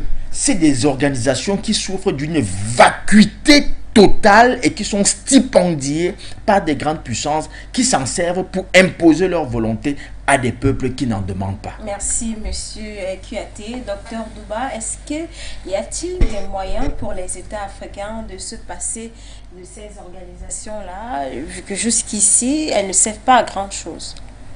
Est-ce qu'il y a des moyens pour les États africains de se passer de ces organisations sous-régionales? Peut-être la question c'est aussi, est-ce qu'il faut se passer de ces organisations? Parce que nous parlons de la refonte, une restructuration, de manière à ce que ce soit des organisations qui sont dotées d'un cachet de souveraineté dans leur action. Les faire disparaître serait fragiliser davantage la dynamique collective qui doit être en train d'être construite et qu'il faut plutôt renforcer. Donc, je pense que la réflexion devrait rester dans le sens de que faire pour que ces organisations soient de plus en plus fortes, qu'il y ait véritablement une intégration progressive, parce que l'objectif ultime, c'est de pouvoir avoir une unité africaine. Pour ceux qui rêvent d'une unité africaine, c'est un rêve des États-Unis d'Afrique. Alors, donc, c'est possible quand même. C'est possible, sauf que quand on a des cas comme ce qui vient de se passer en Guinée équatoriale, on se demande comment si deux pays aussi proches qui sont liés par beaucoup de choses, la langue, certaines cultures, etc., si des choses comme ça se passent encore. Mais imaginons comment est-ce que les 54 pays vont faire pour arriver au niveau, par exemple, de l'Union européenne. L'Union européenne, ce n'est même pas un pays, c'est l'Union européenne, mais chaque pays a gardé quand même, on va dire quoi, sa souveraineté. Oui, sa souveraineté. Voyez. Donc, il est question vraiment ici de continuer de travailler pour renforcer la dynamique collective. Mais nous parlons du développement économique, nous parlons des communautés économiques régionales. Nous avons abordé les aspects de libre circulation de marchandises, de personnes, etc. Mais quand les marchandises bougent, l'argent bouge. Et donc il y a des flux financiers qui forcément accompagnent les flux de marchandises. Et tout à l'heure, Edmond disait que par exemple la CEMAC a une monnaie commune. Voilà, si on va dans d'autres espaces, il y a plusieurs monnaies. Mais si on reste même au niveau de la monnaie commune que la CEMAC a, avec tout ce qu'on a déjà relevé, on va se rendre compte que le fait que ce soit une monnaie qui n'est pas véritablement contrôlée par les différents pays est un gros problème également dans la mise en place de cet espace d'intégration. Parce que l'idée, c'est que on puisse prendre des mesures pour que l'Afrique, au finish, mais en commençant par ces communautés, puisse se dédollariser. Vous voyez, parce que la devise de réserve dans le monde, aujourd'hui encore, reste le dollar. Vous voyez, et c'est un problème. Avec la crise russo-ukrainienne et les sanctions qui s'en sont suivies, les Russes, et un peu avant eux, les Chinois avaient déjà commencé à poser cette question sur la table. Comment faire pour ne pas dépendre autant du dollar, qui est une monnaie américaine pure et simple. Il a parlé du gel des avoirs. On a fait la même chose contre la Russie. On a gelé les avoirs de la Russie en dollars. Donc, on interdit de faire des transactions dans leur fameux système SWIFT, n'est-ce pas? Une messagerie électronique internationale qui permet de contrôler tous les transferts que vous faites, mais on peut vous empêcher d'utiliser cela. Ça veut dire qu'on vous empêche de faire des transactions à l'international avec votre propre argent. Donc, à partir de ce moment-là, la question du franc CFA n'est pas simplement une question de la zone CEMAC, elle devient d'autant plus importante que tout à l'heure, Edmond a relevé l'inflation, qui devrait être plafonnée à 3%, mais qui aujourd'hui tend vers 8%, parce qu'elle vient d'ailleurs, cette inflation. Elle est importée. Ça part des États-Unis avec la planche à billets pour financer la guerre, etc. Évidemment, comme l'euro et le dollar sont dans un panier de devises, et puis nous, on est lié à l'euro, forcément, on a cette inflation-là qui a un impact très grave sur les prix des produits de première nécessité. Ces produits qui sont devenus extrêmement chers, parce que lorsqu'il y a une communauté qui se met ensemble, c'est aussi pour que les conditions de vie des populations s'améliorent. Effectivement. Mais les prix des denrées augmentent. Il y en a qui sont qui ont augmenté de plus de 50%, hein, de plus de 50%. Les revenus des ménages eux n'ont pas augmenté, d'accord.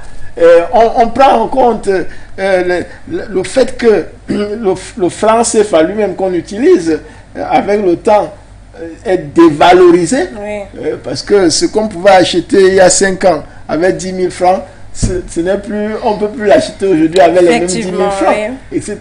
Donc il y a autant de choses qui font que la vie devient difficile, et le fait que la vie devienne difficile et que nous avons une monnaie que nous ne contrôlons pas, qui est fabriquée ailleurs et qui peut être utilisée dans des réseaux qui vont plutôt chercher à déstabiliser nos économies, parce qu'on peut le fabriquer et le remettre à le donner à n'importe qui. Les djihadistes, les terroristes, tout ça, on leur donne quoi? Puisqu'ils sont sur nos territoires où on utilise le CFA. Qu'est-ce qu'on leur envoie dans les mallettes? C'est le CFA. Mais eux, ça leur coûte quoi de faire fabriquer ça et de leur envoyer? Si on veut corrompre un certain nombre d'acteurs sur place ici, c'est en CFA qu'on va le faire. On le fabrique là-bas, et puis on utilise les voies pour pouvoir leur donner ce CFA-là. Pour que, évidemment, ils se mettent de travers pour tout ce qui est entrepris, qui aille dans le sens de l'intérêt de la collectivité. Et ça, c'est important. Et c'est pour ça que je pense que compter encore sur la génération des dirigeants actuels, ce serait être un peu irréaliste. Parce qu'il faut que ceux qui n'arrivent pas à changer de mentalité, qui sont là depuis 15, 20, 30 ans, et qui restent toujours à des postes décisionnaires, alors qu'ils ne changent pas de mentalité, ils ne comprennent pas que les Africains ont changé, ils évoluent, les peuples veulent de plus en plus des choses pour eux, et ils savent ce qu'ils veulent. Ils clament une autonomie. Ils clament l'autonomie, à côté du fait qu'il faut que les postes comme ça soient électifs, il faut que les panafricanistes rentrent en compétition. Qu'ils gagnent des élections, qu'ils soient des chefs d'État, et qu'ils mettent en pratique tout ce qu'ils disent sur des plateaux de télévision et dans des échanges en off, pour que véritablement on voit comment les choses sont en train de changer. On voit le cas du Mali, ça bouge. Malgré les difficultés, etc., ça bouge. On voit en Guinée. Là, on vient de voir au Burkina Faso, avec la visite récente du capitaine Ibrahim Traoré du Mali. Il a rencontré le colonel Assimi Goïta. Ce sont des signaux que nous encourageons et qui devraient s'étendre. On voit en zone CEMAC avec la RCA qui décide de choisir le Sangokoy comme une monnaie numérique pour essayer d'avoir un espoir, n'est-ce pas, fondé sur une monnaie qui, elle, peut véritablement donner les moyens de pouvoir investir. Parce que si on ne peut pas investir, on ne peut pas avoir une capacité de production qui puisse faire en sorte qu'on transforme et qu'on mette à la disposition des consommateurs au point de satisfaire, n'est-ce pas, à la demande locale et de pouvoir exporter le surplus. Donc vous voyez que tout ça est lié. Donc nous disons que les panafricanistes doivent prendre les choses en main. Il faut un certain nombre de postes électifs, mais il faut rester dans la dynamique des communautés, parce qu'ensemble, on est plus fort. Voilà. Merci, docteur Ndouma. Monsieur Kouyaté, est-ce que le véritable problème que rencontrent ces communautés économiques régionales n'est pas d'ordre monétaire? Le fait de ne pas avoir une autonomie monétaire. Est-ce que ce n'est pas le réel problème que rencontrent ces organisations? Non, pas seulement. Pas seulement. C'est vrai que l'autonomie monétaire c'est l'idéal. Parce que lorsque vous avez une monnaie commune, lorsque vous avez une politique monétaire commune, cela donne des l'aisances dans la définition des politiques macroéconomiques communes également. Ça, c'est vrai. Et cela donne un certain nombre de facilités, notamment, cela réduit un certain nombre, n'est-ce pas, de contraintes en termes, par exemple, de coûts transactionnels. Quand on parle de coûts transactionnels, c'est tout simplement que lorsque vous devez partir, par exemple, du Cameroun avec votre CFA pour acheter au Nigeria, qui est le pays voisin, qui est un grand partenaire économique, mais qui utilise une autre monnaie, le Naira par exemple. Il y a des coûts transactionnels qui s'imposent parce que vous devez d'abord passer du CFA au dollar, ça a un coût, et du dollar maintenant au Naira, ça a un coût. Donc ça fait un double coût transactionnel qui, n'est-ce pas, viennent gréver un peu les coûts finalement que vous devez reputer sur le prix in fine de la marchandise et puis répercuter ça sur le consommateur final. Donc ça, la monnaie commune permet, je vais dire, de sortir de ce genre de trucs. C'est vicieux parce que pour les téléspectateurs, vous voyez que vous ne pouvez pas passer du CFA au Naira directement. Non, non, Vous êtes pouvez pas. obligé de passer par le dollar. Non, vous pouvez pas. Et ça renforce le dollar. Et ça renforce donne le plus dollar, d'argent tout à fait. aux Américains. Tout à fait. Mais tout à fait. qu'est-ce qu'il faut faire pour éviter cela? Non, ce qu'il faut faire, il n'y a qu'une seule chose à faire. Moi, je l'ai dit par exemple que pour le cas du Cameroun, au lieu d'aller signer les APE, les accords de partenariat économique avec l'Union européenne, le Cameroun aurait pu signer un accord de partenariat économique avec le Nigeria et mettre en place définir une politique, n'est-ce pas, de transaction qui puisse réduire les coûts transactionnels au niveau, par exemple, des banques et de dire que les échanges entre les banques on peut plafonner, par exemple, les coûts transactionnels entre le CFA et le Naira, trouver une plateforme d'échange et de compensation qui puisse permettre à ces deux pays-là, n'est-ce pas, de faciliter leurs échanges. Mais en l'état, les opérateurs économiques sont obligés de subir, n'est-ce pas, je vais dire, la dureté de ces coûts transactionnels-là qui fait en sorte que les échanges ne sont pas toujours très fluides. Donc, c'est pour répondre à votre question, la question monétaire, elle est essentielle et elle est capitale. Mais c'est un peu biaisé parce que si on répond tout de suite, oui, c'est la panacée, c'est la réponse à tout, les gens vont vous dire que mais vous avez 14 pays, c'est-à-dire CFA, qui utilisent la même monnaie CFA, mais pourquoi est-ce que les taux d'échange entre eux sont aussi faibles? Voilà. C'est vicieux. Oui. Vous voyez, c'est vicieux. Et c'est pour ça que je comprends les Africains. Parce que des choses qui ont été faites et qui ont été faites depuis longtemps ont été faites avec une telle subtilité que si vous ne creusez pas beaucoup, vous n'allez pas voir tout le mécanisme de cruauté qu'il y a derrière. C'est assez vicieux, c'est assez subtil. Et donc, par exemple, pour la question du CFA, c'est tellement complexe et tellement compliqué que même si je prenais une semaine ici à vous expliquer, in fine, vous me direz toujours que je n'ai pas bien compris. Oui, je n'ai pas bien compris. Oui. Mais pour que une zone monétaire commune soit profitable, il faut que les politiques monétaires soient décidées par l'ensemble des acteurs. C'est-à-dire que de l'émission de la monnaie à l'émission de la monnaie, à la sécurisation de la monnaie et à l'utilisation de la monnaie. Il faudrait que ce soit les acteurs de la zone qui décident.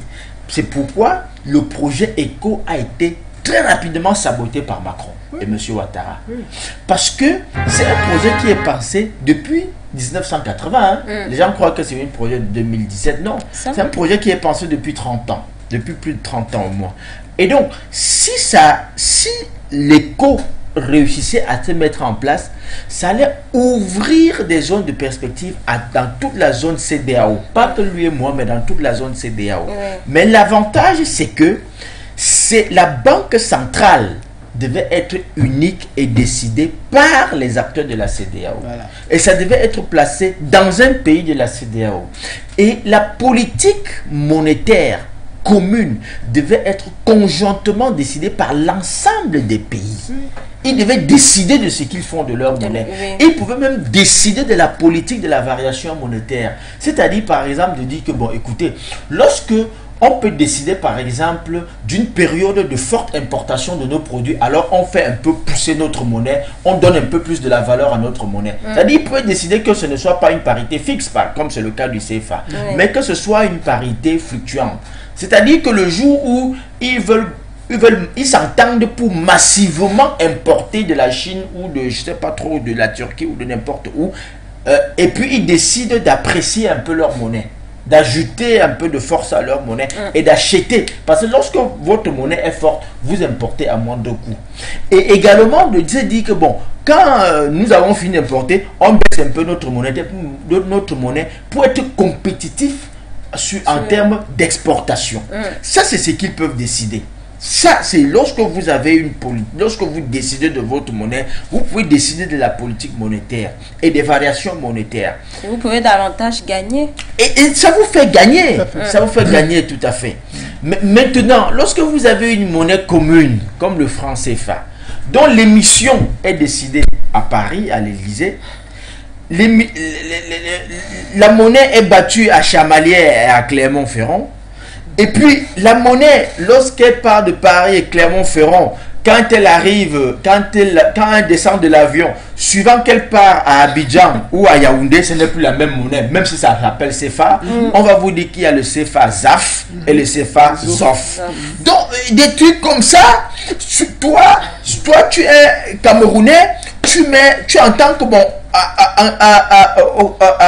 je veux dire, à Abidjan, on utilise le CFA, tu mets tes CFA dans ta poche, tu arrives à Abidjan, tu prends l'eau de quelqu'un, tu bois, il te dit ça fait 500, tu sors tes 500, c'est la police qui vient t'attraper parce que c'est de la fausse monnaie, et le type, il aura raison, il va te dire c'est de la fausse monnaie. Tu as beau lui dire, mon frère, c'est 500 francs CFA. C'est le franc CFA. Il va te dire c'est de la fausse monnaie, et c'est la police qui risque de t'embarquer. Parce qu'il aura raison. Ce n'est pas la même monnaie, même si ça s'appelle tout CFA. Donc, pour vous dire que vous ne pouvez pas mettre ces CFA-là dans votre poche, par exemple, parce que vous avez entendu qu'il y a une opportunité d'affaires. En Côte d'Ivoire, vous partez d'ici avec 100 millions de francs CFA en disant, bon, comme il y a une opportunité d'affaires à Abidjan, je m'en vais là-bas la saisir, et puis j'ai 100 millions, je vais... Non, vous arrivez là-bas, on va vous dire c'est du papier hygiénique, mon frère. Il faut d'abord passer de votre CFA là à l'euro et ensuite passer de l'euro à notre CFA ici. Ça fait un double coût transactionnel. Vous voyez que c'est du dol, c'est de l'escroquerie, c'est de l'arnaque que la France a organisée dans nos pays. Et donc vous voyez avec un truc comme ça, vraiment ça ne peut pas vous aider. Et c'est pour ça que nous encourageons, nous disons que toutes ces organisations sous-régionales devraient d'abord s'atteler à créer des monnaies communes, un peu comme la CEDEAO voulait faire. S'il y avait un éco-CEDEAO, un éco-CEMAC ou CEAC, si on avait une monnaie commune, par exemple, avec un pays comme la RDC qui fait à peu près 150 millions d'habitants, et vous avez une monnaie commune avec un pays comme le Nigeria qui fait aussi 150, qui avoisine bientôt 200 millions d'habitants, mais je vous assure que c'est un marché qui s'ouvre à vous. Vous allez produire, et vous allez produire, et puis vous ne serez même pas capable de ravitailler. Parce que, imaginez-vous une monnaie commune avec le Nigeria et la RDC. Ça vous fait, ça vous pompe, ça vous propulse facilement à un marché de 400 millions d'habitants. Sensiblement la même taille de marché que les États-Unis. Même si le PIB à parité nominale n'est pas le même, mais au moins c'est un potentiel, n'est-ce pas, de consommation assez énorme. Si vous ne devez produire que ces bouteilles-là, vous devez envisager produire pour satisfaire 400 millions d'acheteurs potentiellement et qui achètent dans la même monnaie, un peu comme vous avez une cinquantaine d'États aux États-Unis qui utilisent tous le même le dollar. Donc, quelqu'un peut, quand quelqu'un produit à Washington, il se fout de savoir que le produit va se retrouver en Géorgie, en Californie, et à Brooklyn et n'importe où. Il se fout parce que c'est le même dollar. Donc, il distribue ses produits sur tout l'étendue du territoire. C'est pour ça que c'est le marché le plus puissant et le plus fort. Parce que c'est une cinquantaine d'États avec une monnaie commune et une politique macroéconomique et monétaire commune. Et donc, ils sont le marché le plus fort, le plus puissant. C'est pour ça qu'ils vont toujours être forts. Mais nous, en Afrique, bientôt, nous allons atteindre 1 milliard d'individus. Bientôt. Et c'est pour horizon 2050, nous allons bientôt être 1,5 milliard de personnes 2050 selon les prévisions. Imaginez-vous un marché pareil avec une monnaie commune. Imaginez-vous.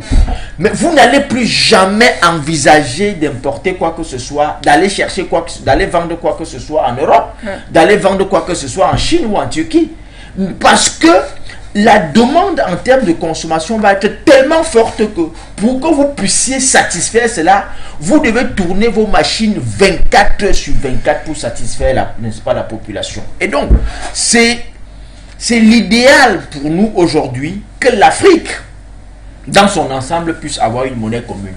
Mais au moins, on demande... Commençons déjà par expérimenter, étant donné la disparité des structures macroéconomiques de tous ces pays-là. On ne peut pas tout de suite envisager une monnaie commune. Ce serait trop lourd, ce serait trop difficile à pouvoir créer des points de, n'est-ce pas, des critères de convergence communes sur le plan technique et sur le plan politique. Ce serait trop difficile.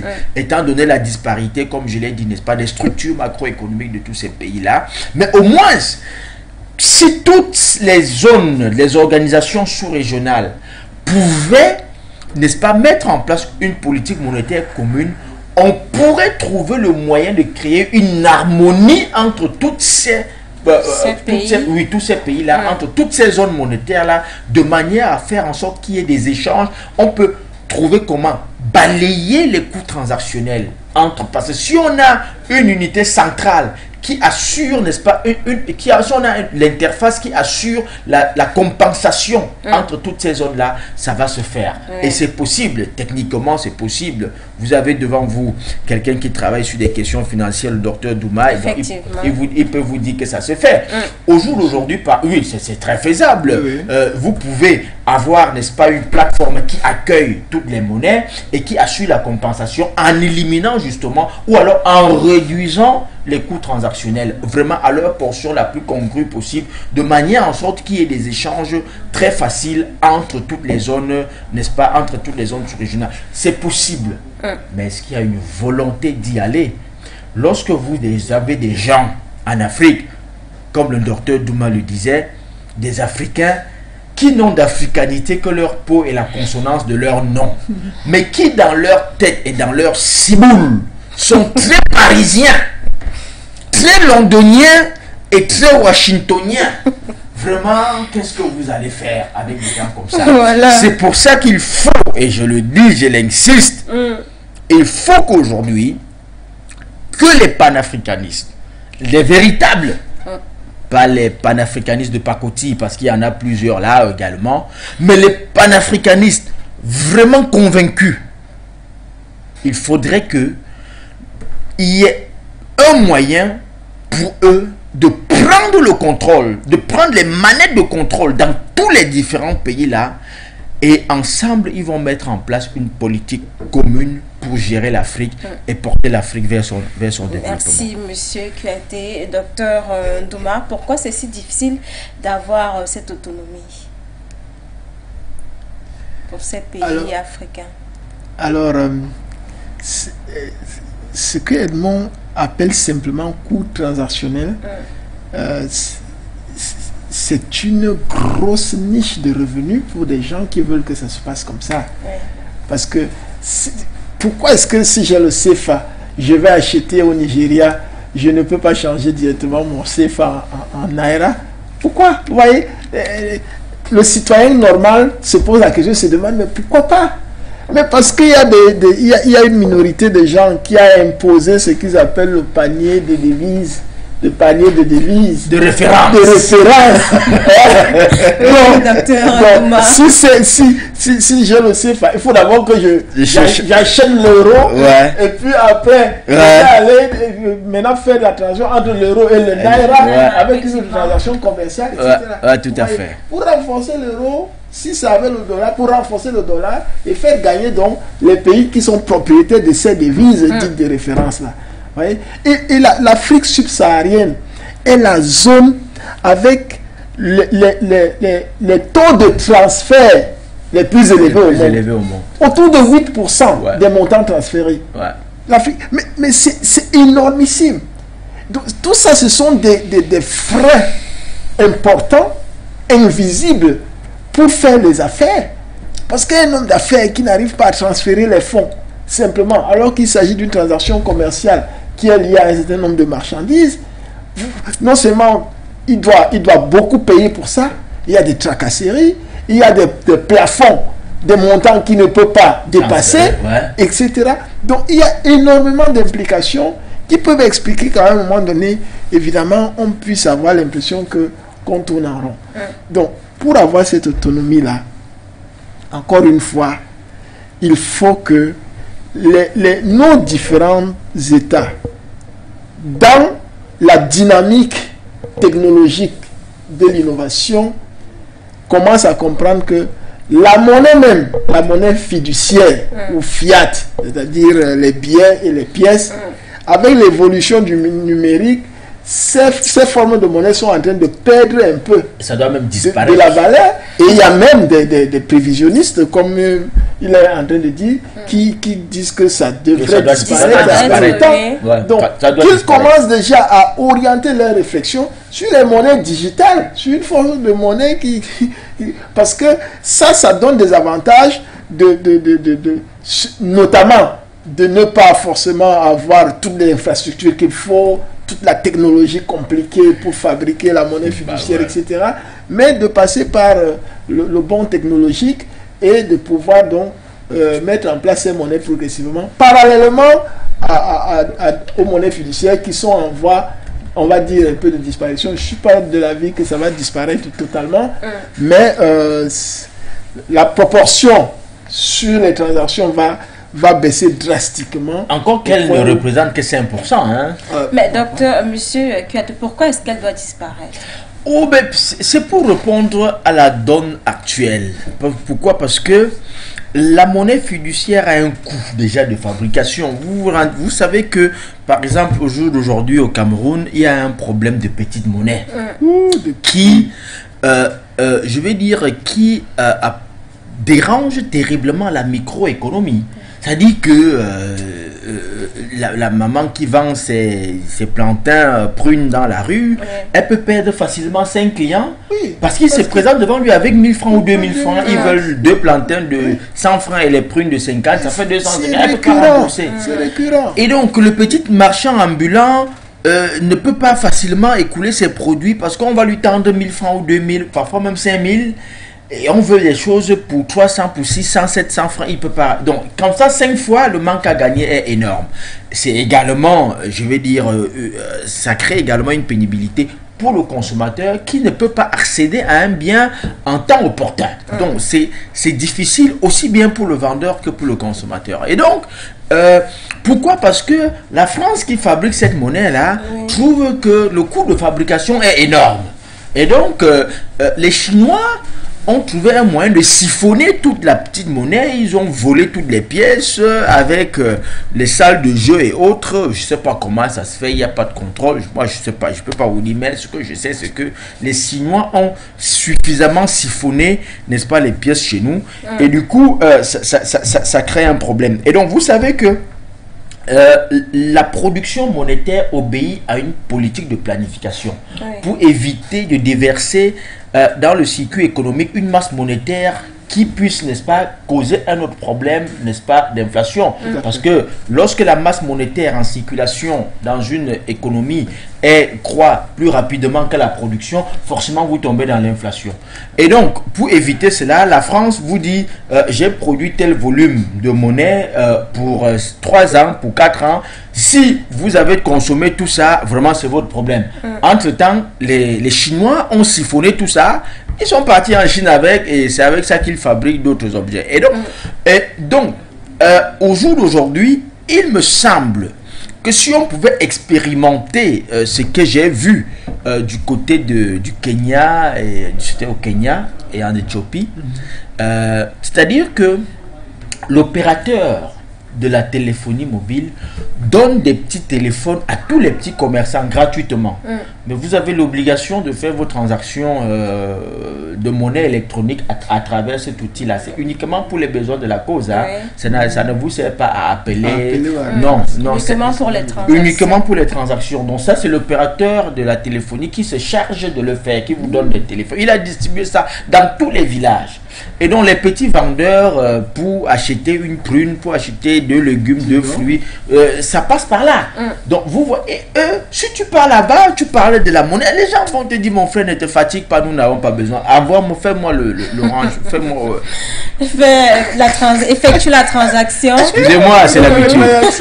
Fais-moi la transaction de manière digitale, de manière électronique. Et donc, c'est comme ça qu'on a vulgarisé ce moyen-là là-bas. Et donc, tout le monde s'y est habitué parce que en plus, les coûts, n'est-ce pas, sont très faibles. Voilà. C'est-à-dire les taux qu'on applique sont très faibles. C'est-à-dire que...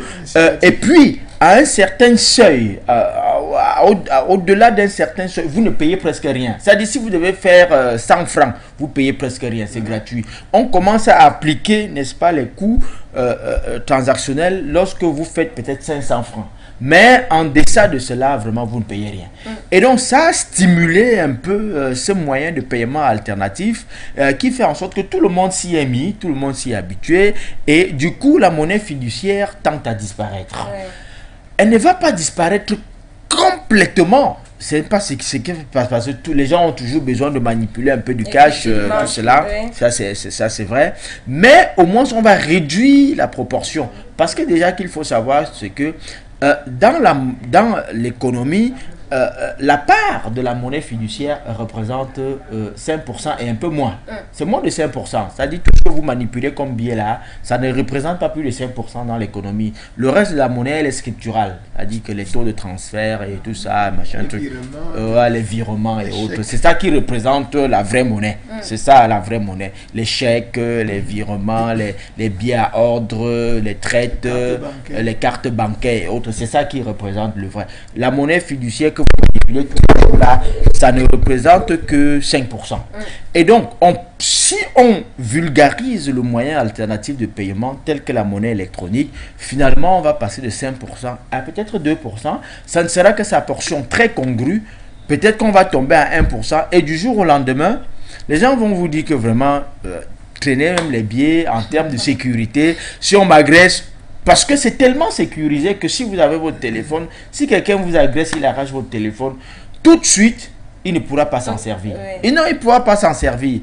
Alors que si on vous agresse avec dans votre porte-monnaie 500 000 francs, c'est parti. C'est parti, c'est terminé. Et donc, les gens ont trouvé que c'est à la fois sécurisant, facile parce qu'il n'y a pas de monnaie à demander. Si vous avez acheté pour 8 francs, c'est 8 francs, vous transférez vos 8 francs terminés. Si vous avez acheté pour 15 francs, c'est 15 francs, vous transférez ça terminé. Si vous avez acheté pour 700 francs, vous ne réclamez pas, n'est-ce pas, un reliquat de 300 si on vous a donné 1000 francs et autres. Donc, c'est facile, ça facilite les transactions. Et donc, ma foi, il me semble que si on peut mettre un accent à vulgariser ces moyens alternatifs de paiement, ça pourrait, n'est-ce pas, résoudre un autre pan, n'est-ce pas, du problème que nous connaissons. Merci, M. Kiaté. Peut-être pour sortir, Dr Ndouma, vous avez quelque chose à ajouter parce que le temps nous tient à la gorge là. Quelque chose pour sortir. Alors, dire que ces zones-là, ces zones économiques régionales, sont importantes dans leur existence. Il faut qu'elles soient refondues dans leur structuration et que les dirigeants soient des dirigeants dignes, c'est-à-dire ceux qui représentent les intérêts de l'Afrique et des Africains. Et je suis totalement d'accord avec Edmond quand il dit qu'il faut que ces communautés soient des communautés des peuples, non plus des communautés des chefs d'État et autres. Merci, Dr Ndouma. Mesdames, Messieurs, c'est ici que s'achève cette édition du grand débat économique de ce jour. Merci d'avoir été nombreux, Dr Ndouma. Merci d'avoir édifié nos téléspectateurs et internautes ce soir. Merci pour l'invitation. Merci également à vous, Monsieur Edmond Kiaté. C'est moi qui vous dis merci. Voilà, mesdames, messieurs, restez sur nos antennes car nos programmes se poursuivent. D'ici à là, passez une excellente soirée.